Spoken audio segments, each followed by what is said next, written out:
Thanks for joining the program. Give us an idea of exactly how these sorts of apps and language games work. Okay, well, basically, they tried to turn language into a game whereby you can earn experience points for getting correct answers, and you can level up as you progress in the same way that games like Candy Crush or role-playing games do these days. A few that I've looked at recently, one called Memrise, gives you the Chinese character, and say you have the Chinese character for mother, it'll have a kind of picture that goes inside the character that you can associate with that, and it helps you to memorize these characters.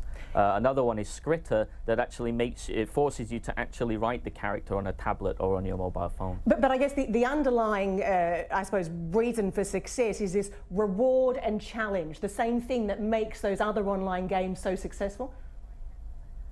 Yes, that's it. I think that for children particularly, this kind of thing is very appealing. And another good thing about it for adults is that as we are on the go and we have very busy lives, and very often we just don't have time to learn second languages, using these apps, we can condense the experience down into a 15-minute, 30-minute session and receive experience points for completing things in a short space of time. At the same time, though, we should say, I mean, some of these apps are actually making claims that you can be fluent in a year. I mean, are they slightly gilding the lily? Mandarin's a very difficult language to learn. Yeah, I mean, Mandarin particularly, there's a study out there by Foreign Service Institute that claims that Chinese, compared to languages like Dutch or Spanish, Chinese will take 4 times as long to learn. Chinese, you need to learn about 3,000 characters to be able to read a newspaper. So if you learn just 1 character a day, that's going to take you over 8 years to do.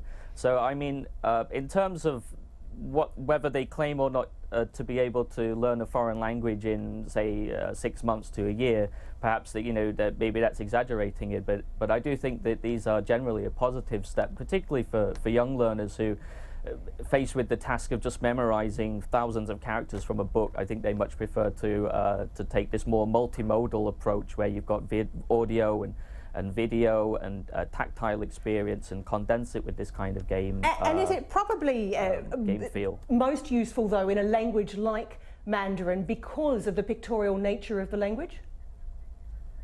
Yes, I think so. I think that because a lot of the characters generally don't have some kind of relation between between the meaning of the word and what the picture actually is.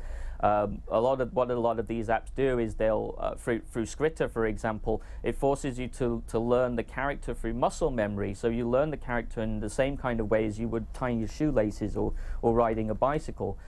With Memrise, it gives you a kind of visual cue that fits inside the character, and then you try, through typical kind of memory association things, you can learn the character through that kind of a connection. Okay, well, I'd say anything that can help is possibly a good thing. Dr. Peter Crosthwaite, thank you.